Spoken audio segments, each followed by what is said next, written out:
Thank you all for coming today on behalf of the Center for Animals and Public Policy. Okay, sorry. On behalf of the Center for Animals and Public Policy, we are really thrilled to have Stacy LeBaron here with us today. Stacy has been involved in animal welfare for over 30 years and considers herself a feline entrepreneur. She currently hosts a very popular weekly podcast called the Community Cats Podcast, where she interviews nationally and internationally renowned experts helping with the problem of cat overpopulation and cat welfare. She has recorded over 600 episodes, so we encourage you to go check that out if you haven't already. In addition to the podcast, Stacy is committed to the model of virtual education by holding over 30 educational online events a year, much like this. And she is currently a co-owner of the Community Cat Clinic in Georgia in Duluth and Woodstock.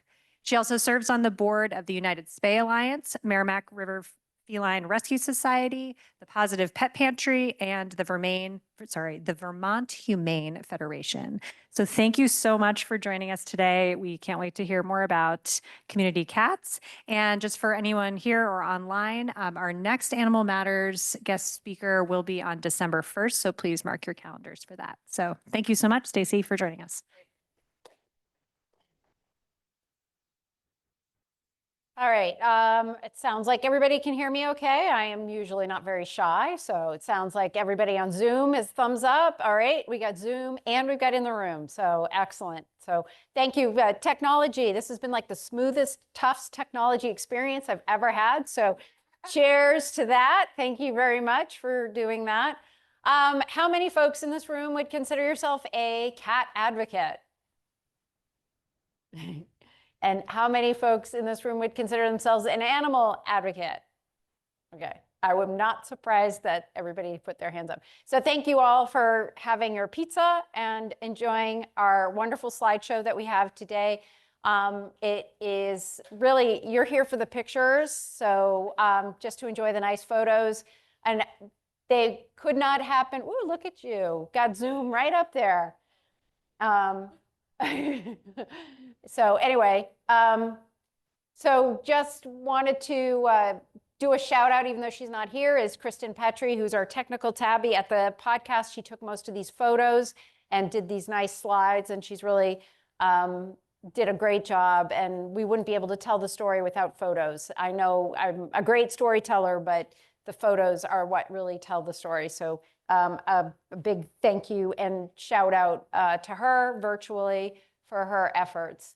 How many folks here are familiar with the term trap, neuter, return, or TNR?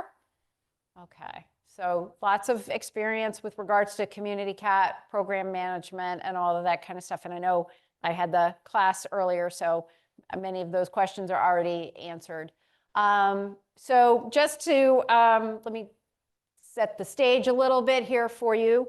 I can look here. I don't have to crook my neck to do this. All right, so I personally live in a small town in rural Vermont.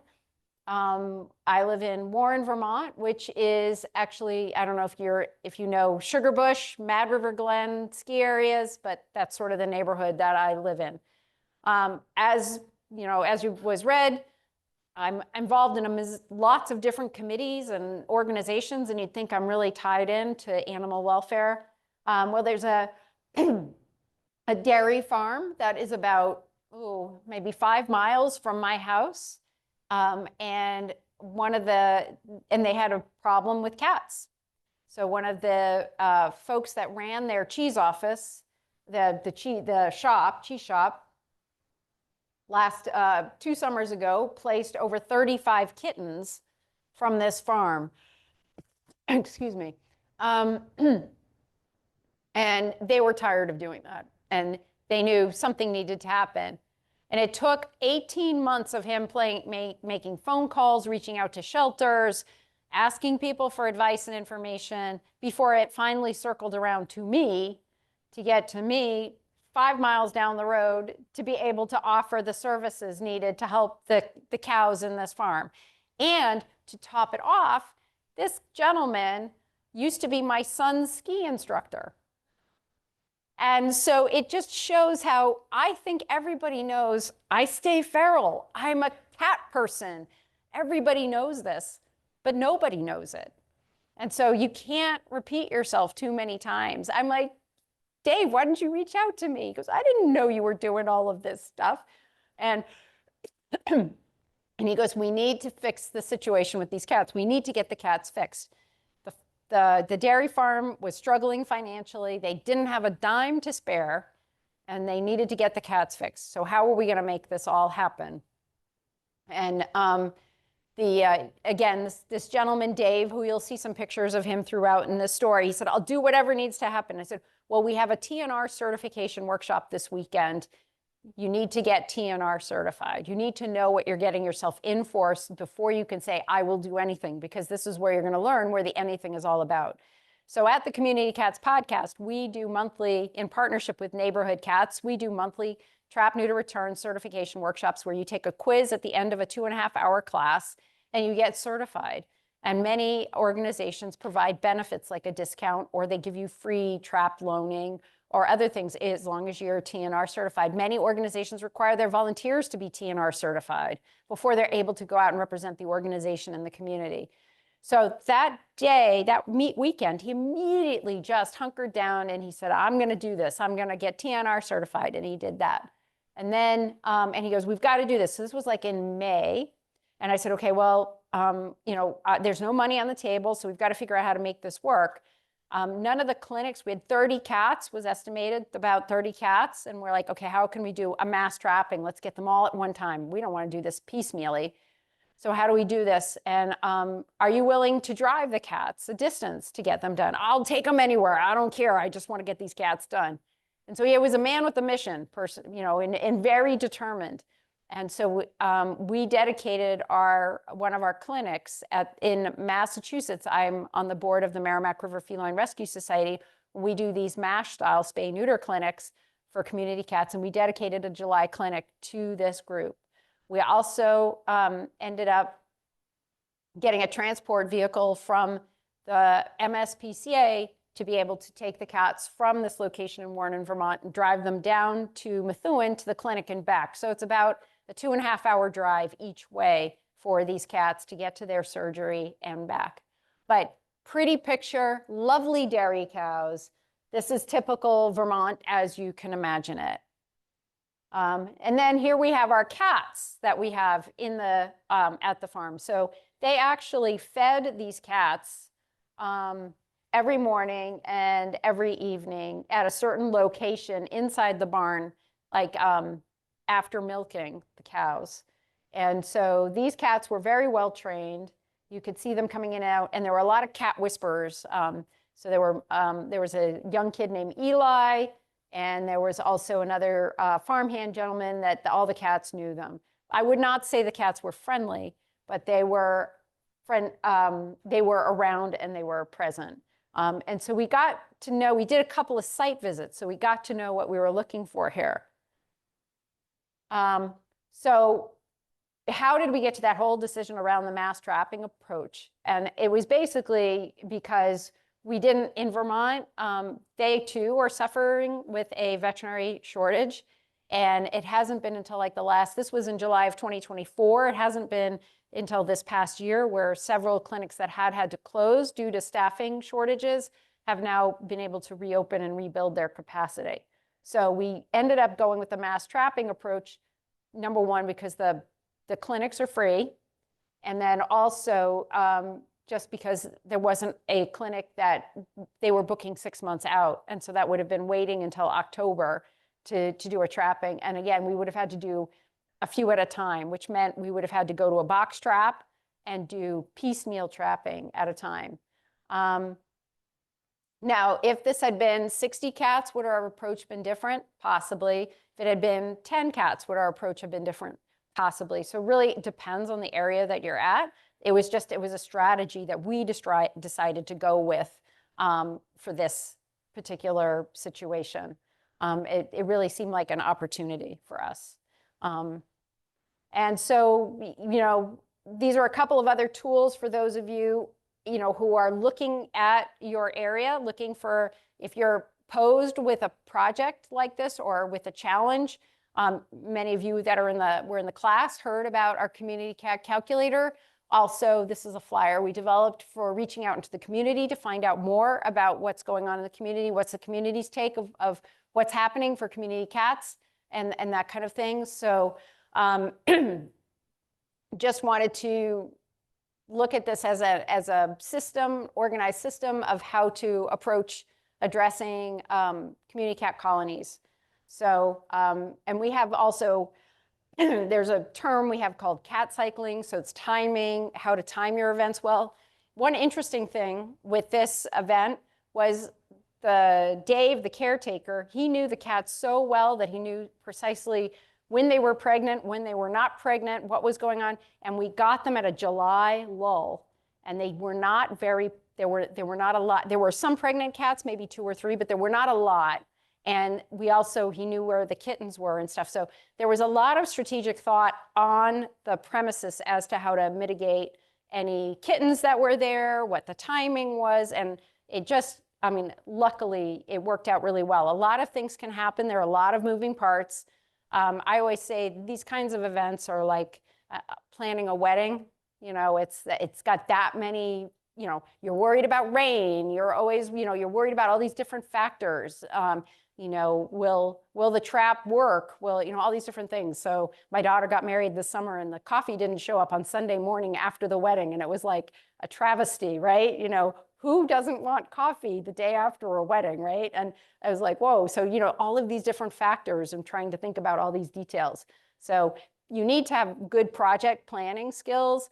We reference the role of having somebody with mass trapping with these collaborative efforts be the air traffic control person. So you're always thinking about all the different moving parts, all the collaborators working together. So there's Dave. Dave was the one who's willing to do anything to get these cats. And so he got TNR certified. You can see some of these cats are on the younger side. You can see behind Dave some of our strategy with using box traps. We used everything. We used drop traps. We used box traps. We pretty much used every resource that we possibly could do. So first step was planning. So you'll see the MSPCA Angel van there that we used for transport. We were organizing the supplies. We utilized the resources of a trapper, May Brown, who trapped over 2,000 cats in Arizona as well as in Rutland, Vermont. So you can still be a snowbird and still do trapping. And so she was like his mentor through the whole process. And so she was there. We had Kristen there. Folks at the farm were there. We borrowed traps pretty much from all over Vermont to be able to get enough traps together for this effort. So there was a lot of collaboration. The goal was to get every cat trapped by the end of Saturday. And the clinics are on a Sunday. So what do we need to do in preparation? What do we need to do for after? What do we need to do for recovery? So these are some of the topics that we would consider in a mass trapping plan. We actually set goals, timelines. We had a calendar. We had check-in calls. And you know, we really did a sweep of all the things that we needed. We addressed issues if for any emergency slots. So if we came across a cat that was injured, or if we had a very pregnant cat, we had a local veterinarian that was willing to handle those unpredictable events. We were considering holding space, and at that point in time, we were thinking about heat. Transportation was actually something that came in at the end. We were going to use a sort of farm trailer, and we shared that photo with the folks at the MSPCA, and they said, no, we have a better way of transporting, use our vehicle. You're not going to use a farm, you know, a cow trailer to bring these cats down. Remember, we're like in a farming mentality here, and that these are barn cats, right? And so we, you know, that's part of that coordination and communication. the whole group, I was the air traffic controller in this project, and the whole group, they were like, oh yeah, we're just gonna use this trailer, it's gonna be totally fine. And I took a picture of the trailer and I emailed it to the MSPCA where the cats were gonna be arriving. And I said, are you okay with this? And they were like, no, no, we'll give you our transport vehicle. And so they didn't want anyone to see a load of cats coming in a dairy, in a dairy trailer into the MSPCA in Methuen. There's some visual optics there that the folks up at the dairy farm aren't thinking about, but that's what the air traffic controller, it's about over communicating and making sure that all the parties know exactly what is going to go on in that process. So, and it worked out fine, and it was great, and it was not a problem, and luckily their vehicle was available, and it wasn't like they had to provide a staff member. Kristen, she went down and she had to just sign a release form and give her license, but she was the one who was able to drive the vehicle. So it wasn't like a major to do. So we were talking with the property owner and the manager. They gave us access to the site through Dave. Ironically, the day of trapping was a Saturday, so they do farmers markets. They also do tours of the dairy farm while the trapping is happening. So we had people walking through with all the dairy farm booties and stuff going on and everything. So, we were working in a very kind of hectic and chaotic environment. Trapping started at 5 or 6 a.m. in the morning and then went through into the evening. And the trapping did start on Friday. So we trapped straight for like 48 hours. So it was working in busy times as well as in quiet times too. We had skilled trappers. That's a picture of May May right there. Kristen, our technical tabby, was there with being the helper person, but also the photographer, and she was also the driver. So she and Dave drove all the cats down, and they took on multiple roles and that kind of stuff. So again, we had to borrow. I think we had like 20 traps, and we ended up, I think, trapping 27, but the numbers will come out at the end. So we had holding location. We'll see pictures of that. So we ended up using the dairy trailer, as the holding location, and then we moved them into the transportation vehicle. So we brought the cats to a MASH-style clinic at the MSPCA in Methuen, which it's a collaborative effort. So it's a Merrimack River Feline Rescue Society event, and the MSPCA lets us use their space until 2:30 in the afternoon when dog training comes in. So we have to be out by 2:30 every Sunday when we do these clinics. But we're very thankful for the access to the clinic and to their community room to be able to hold these large-scale spay-neuter events on a monthly basis. And it is all volunteer run. I think, as I said before, about the cost per cat's about $30 per cat for the supplies. So here's other equipment. For those of you who aren't very familiar with trapping, there's a batch of equipment that you need. So when you do your mass trapping plan, you'll have a list of all the items that you need. And trapping is becoming really cool. So the big thing we did that's different with this project that we haven't done, I think, as an industry earlier, is we did a lot of trap training. So we had drop traps set up about a week beforehand, and we had box traps set up so that they weren't going to drop, but that the door was set open, but we were feeding the cats in the traps for about a week before trapping day.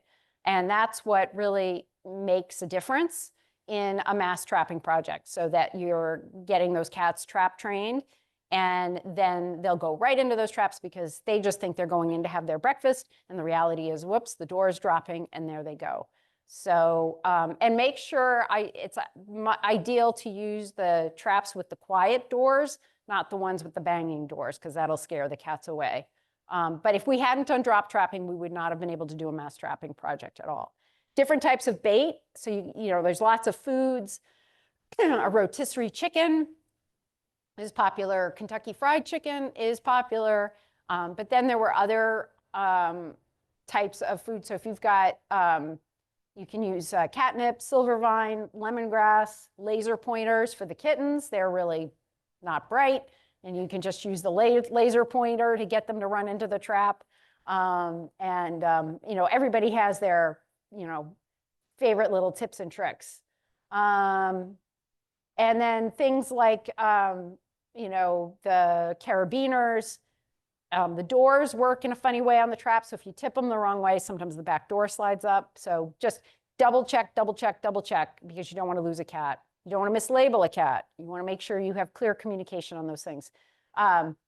Trail cams, headlamps, bike gloves, game cameras. Trail cams are really helpful in being able to understand your site without you having to spend a million days there. I value every trapper's time. And the more efficient we can make our trapping process, the better off we're all going to be, because then it'll open you up for more time to be able to serve the needs of the community in other ways. So let's be smart about how we're spending our trapping time and how we're doing this.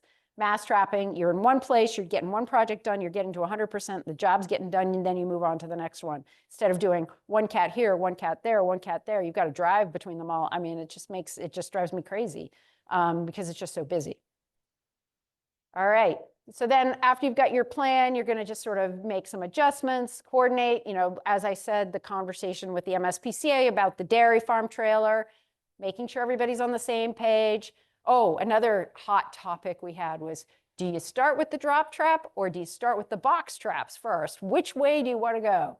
I was advocating for starting with the drop trap. Wouldn't it be great just to get 6 cats under one trap right now, get a good jump on things? But the May, the pro trapper, she wanted to start with the box traps. And so we went with her because she knew what she was doing. So, as the air traffic controller, we have to know when to let people be the experts in the strategy too. So we went with the box traps and then we moved into the drop trap after that fact.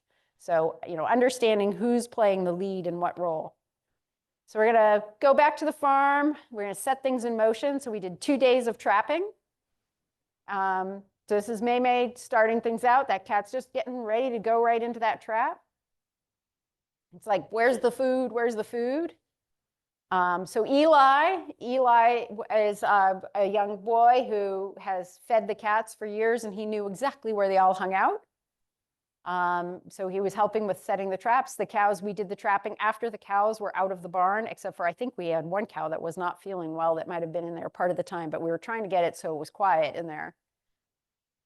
So you can see how we all set up so the 2 traps up on the top there, that's actually where the dry cat food used to get scattered. So you can see the cats here checking out all the traps, and we're getting ready to do a lot of the big trapping. And there's one cat, and we just quietly are moving them away as they go into their traps. So day 1, rush hour, it was the first hour, I think they got like 10 cats or 15 cats. It was a pretty significant number. And then they just covered them up. First thing when cats go in traps, they can be a little agitated. So you want to make sure that they're covered and they're comfortable and they're safe. And so now they're just trying to find the hot spots, which was Eli's job. He was telling us where the hot spots were, where he saw the cats most often, and that's where we were putting our traps. And while he was doing that, Kristen was petting the cows. And then we just sit around and wait. After that first rush, then it becomes the patience game. And actually, it was great to have the rush in the morning, because then they started doing the farm tours in the afternoon. And after all of this, one of the big perks was that we were all given unlimited cheese. So that was a big perk. Kristen's like, I've never had so much cheese in my life. So here's the dairy trailer for holding and caring for the cats. So we had a blue tarp. You see the back of the trailer there in the picture there, and this is where we kept them covered and safe before we wanted to transport them down to Massachusetts.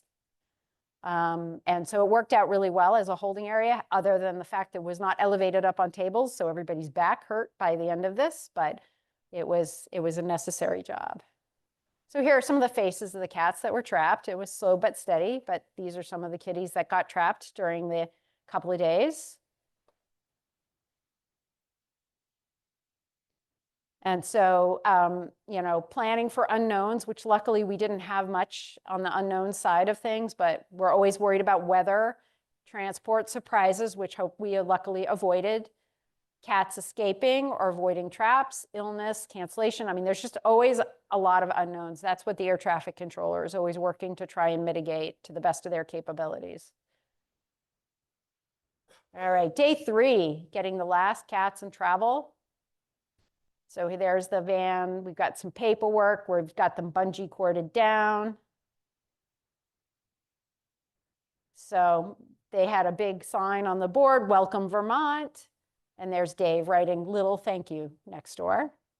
He was a very worried parent through this whole adventure of all the cats going through the clinic. He was very worried. So you see they all have their ID tags and they're all identified and they're all covered up, but everybody was very warm and welcoming, and he was just really thrilled.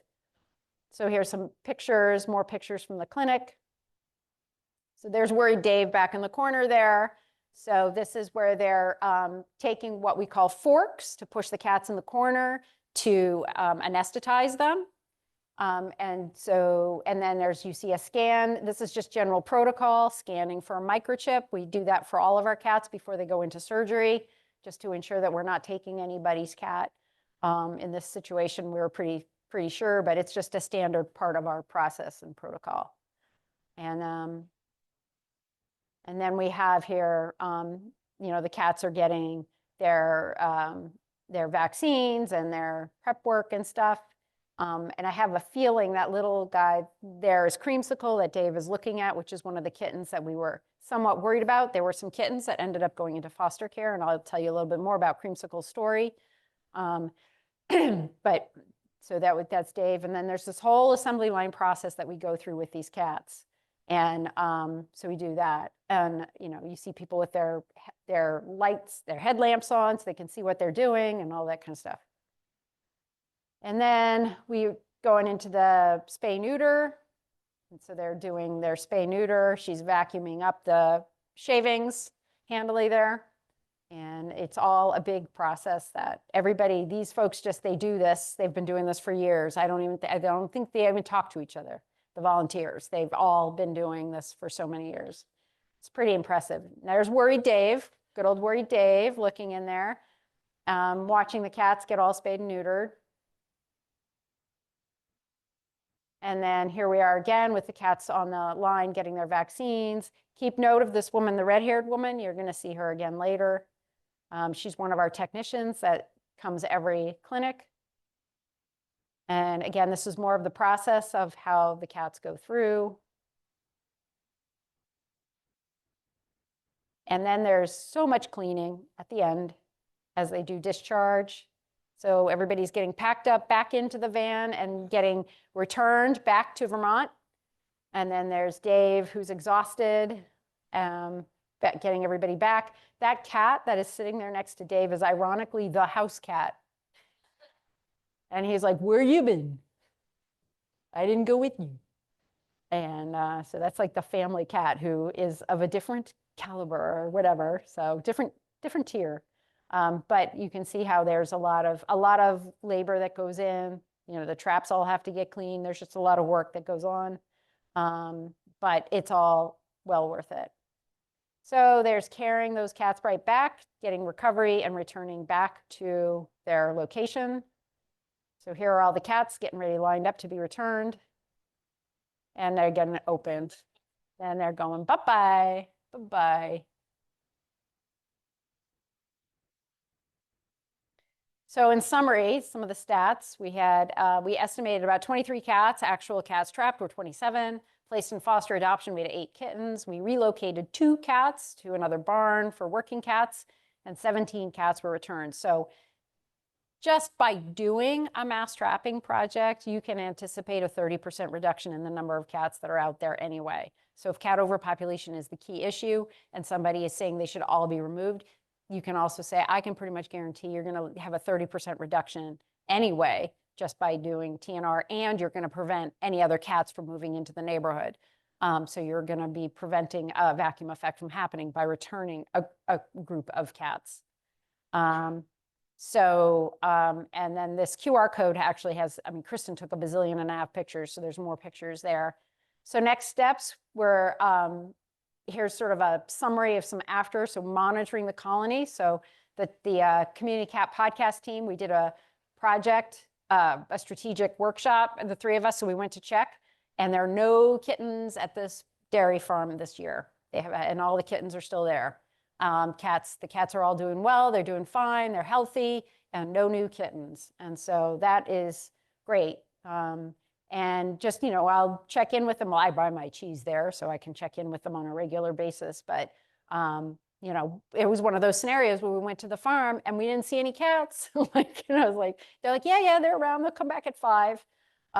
So capture the story. It's really important to capture the story as a model of success so you can share it all around, leveraging those results for community support and funding. So key takeaways, you know, always communicate, never, and it's never too early to start planning, be flexible, ensure quality, humane care throughout the process. And, you know, TNR alone won't solve the problem. If there is a source providing those cats, make sure you can identify that source. For owned cats must be taken care of as well. And then this is a link to some helpful tools.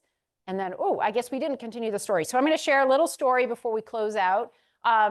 So that redheaded lady, and there was a little orange kitten that was on the counter. So when we first went to this project, you know, they said, no money. There's no money involved. You can't, and I'm like, well, can you donate some cheese to our auction maybe or something like that, you know? And he was like, you know, there's nothing. They have no money to put into this. There's just too much financial stress going on. I'm like, okay.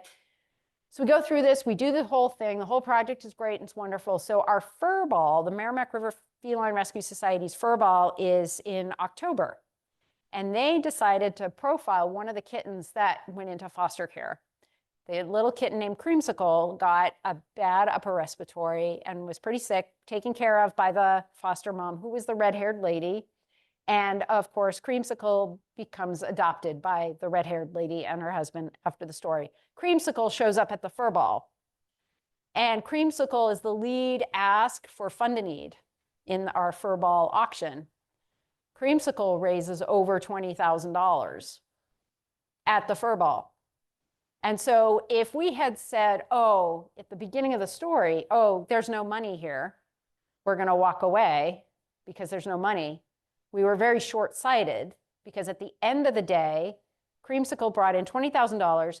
The amount of excitement that our volunteers had for this one designated project around the July clinics for us sometimes are canceled because we don't have enough volunteers.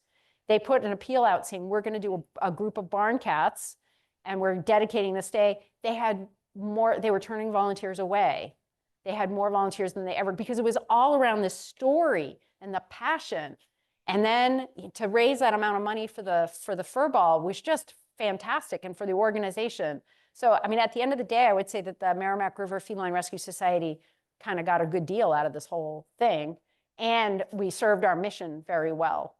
And so, you know, I just wanted to mention this because I think we might be a little short-sighted by cutting things off at the beginning, which, you know, instead of just saying, hey, this is who we are, and then lets the story tell others about us as an organization and what we believe in and all of that. So here's poor Dave, who went on this 18-month journey trying to get help for these cats.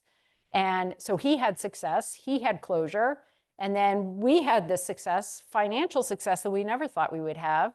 And so, I mean, it was a win-win for everybody, you know, and you know, again, and it was collaborative with a variety of different groups and organizations that were involved. So with that being said, I really hope that if you are a cat advocate out there, I really hope you will take the time to think about turning your passion for cats into action. And I have a few minutes for some questions if possible. Right? A question from online. Laurel in Cape Cod asked, how do I get TNR certified? I'd love to help out in my community in and around Cape Cod, but I'm not sure where to go for a course like that.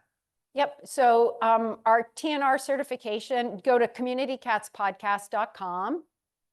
We have our next TNR certification is in early December, but we do offer an on-demand version also of the TNR certification. So if you just go to communitycatspodcast.com, you can go there to sign up. It's a $10 fee, so small fee. And the certification is good for a year's time, and you get like a little certificate and everything.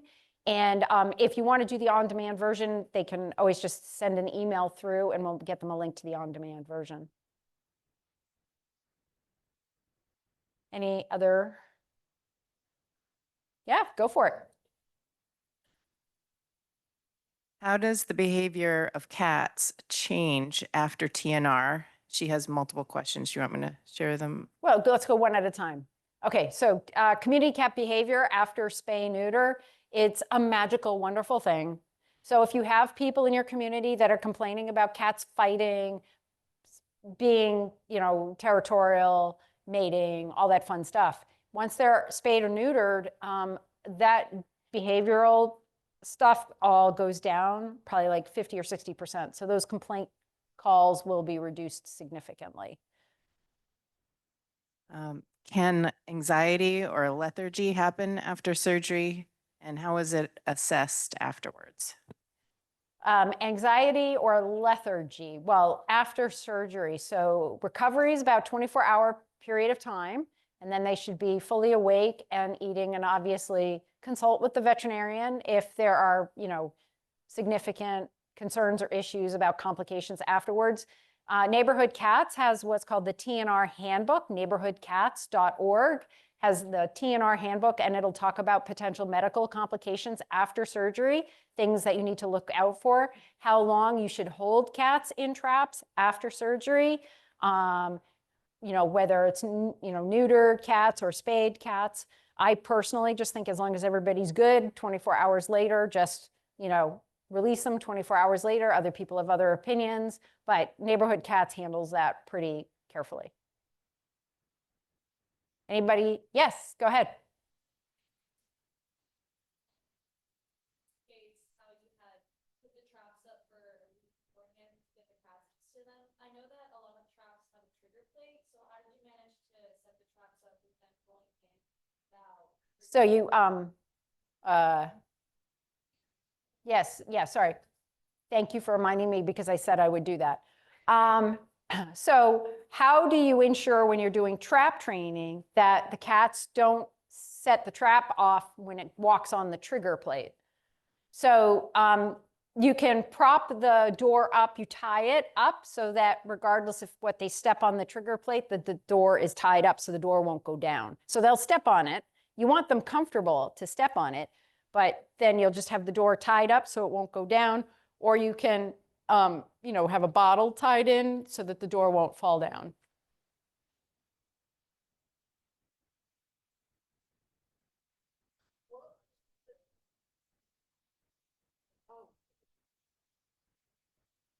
I was wondering what the relationship with the cats was like after all this, trapping and transport and surgery. Did they avoid the barn? Did they come back like normally? How long did it take for them to kind of get comfortable again around people in the area? Yeah, I don't know specifically for this situation, but in general, they would come back usually within 2 to 3 days. So it's usually not that long because they're food driven. And so I would assume they were back within 2 to 3 days. Okay.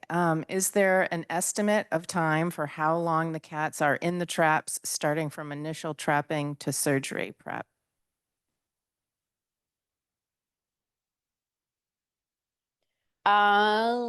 Okay. So I'm trying to interpret the question here. So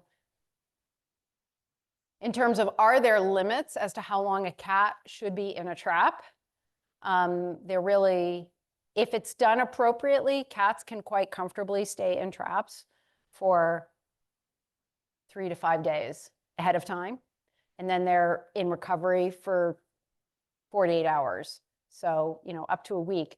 There is on the TNR certification workshops, there's a whole section about how the Maui Humane Society does their trap management for taking care of the colonies. Again, if it's done right, the cats will be kept clean, they will be fine. So, but you want to make sure you have an appropriate holding facility. One of the things that I don't think the video I showed the class, the community cat clinic, is you have a dedicated holding area for cats in traps. So just making sure that you're doing it right. So if that person, we also have I would say the TNR certification workshop is the section that has the nice section on how they manage. They have a special designated building to hold the TNR cats.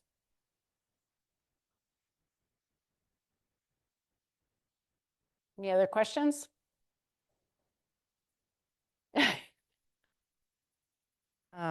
What is your criteria for cats or kittens who go on the foster/adoption track versus cats that remain a barn cat?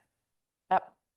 All right. So I love these questions. All right. So because it's not 12 weeks, it's not 16 weeks, it's not 8 weeks.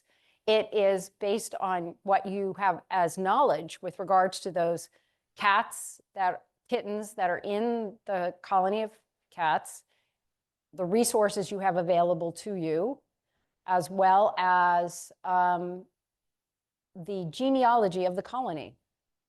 So if you're dealing with an 8-week-old, I will choose a 16-week-old kitten from a friendly mom cat that's been abandoned. I will choose to work with that 16-week-old kitten than an 8-week-old kitten that has got 3 to 4 generations of parents that are outdoor and feral in behavior. So there is, as we say with people, trauma goes through the generations. Same thing with cats, I find. So understanding the environment that those kittens are in, if they're in a high-risk environment. So it's looking at this. I mentioned before, community cats needs assessment. Well, doing a kittens needs assessment too is looking at that situation with the kittens. What are the risks? If you've got a very wonderful caregiving person that's nurturing the colony of cats, then returning all cats to that location may be really great.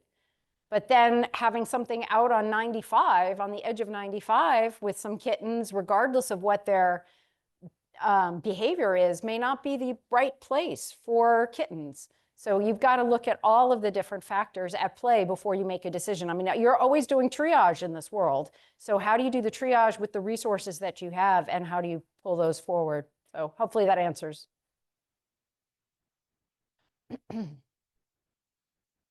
Yes.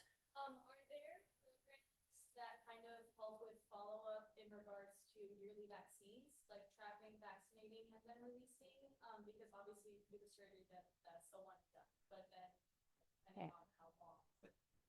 Yep.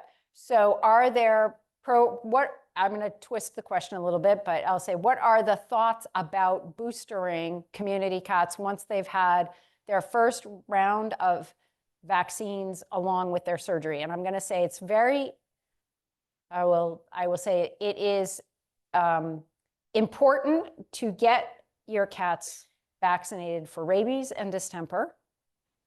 It's also important to find a way to get your cats vaccinated for rabies and distemper and not pay $30 for a vaccine, because that is going to cut into your spay-neuter funds, and it'll limit the number of cats that you can get spayed or neutered. So there's a lot of challenges, and I've just had a big conversation, because different places in the country, rabies is very prevalent here. Rabies is less prevalent in other parts of the country. And so, when organizations are looking at your cost-benefit analysis, because if you've got a limited amount of resources, you want to do 20 cats, you want to get 20 cats spayed or neutered, but then if you have to wrap vaccines in it, then maybe you're only doing 10 cats, which you're leaving 10 cats unsterilized, and that is a vicious cycle.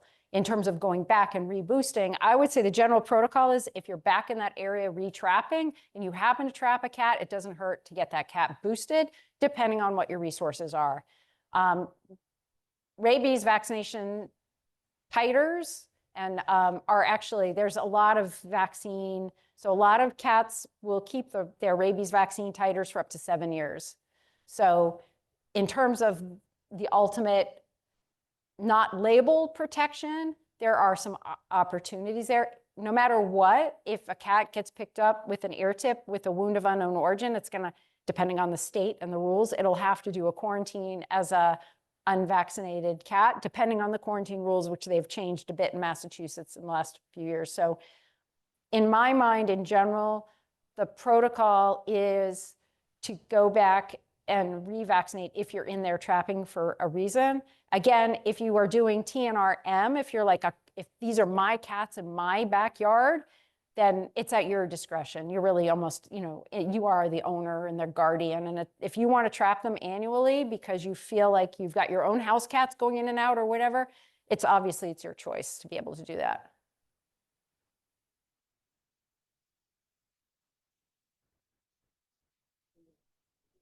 Oh, yes.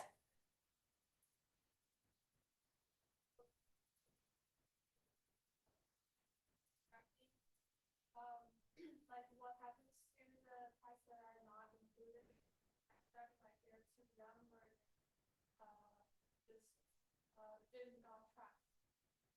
So the point of mass trapping is to get the last cat. So they're all trapped. And then in this case, we had some go to foster care. We had 2 get relocated to a different barn, and then 17 were returned. So we got all the cats. Yeah, and it's hard if you're in an urban area, it's a different strategy because you'll see some other cats moving in on a vacuum effect. So you may have to, but you can build a moat out as big. Like I get questions all the time about like in Newburyport, we did a very successful TNR program, 300 cats down to 0 by 2008. Well, why didn't any more cats move in? Well, that's because we went upstream. We helped the owned cats. We also had what we called an open admission, no kill shelter, which was any cat at need for 10 towns. We were open door admission for those 10 towns. So we were targeted for our 10 towns. We were limited admission outside of those 10 towns so that's when the drop-offs at our feeding station stopped happening, was when we said we were an open admission organization for the 10 towns. So if anybody in need needed help with their cat, we were there for them. And so it gave them permission to be able to seek our assistance rather than to abandon the cats down to the water. That's totally my take. But I mean, it's like, you know, kind of these 2 things happened at the same time. And so I have to believe that they thought of us as a safety zone rather than a zone of, you know, we weren't allowed at that or whatever. So, all right, we're at time, or yes, good? Good. I appreciate everything. I appreciate you coming today. Thank you so much.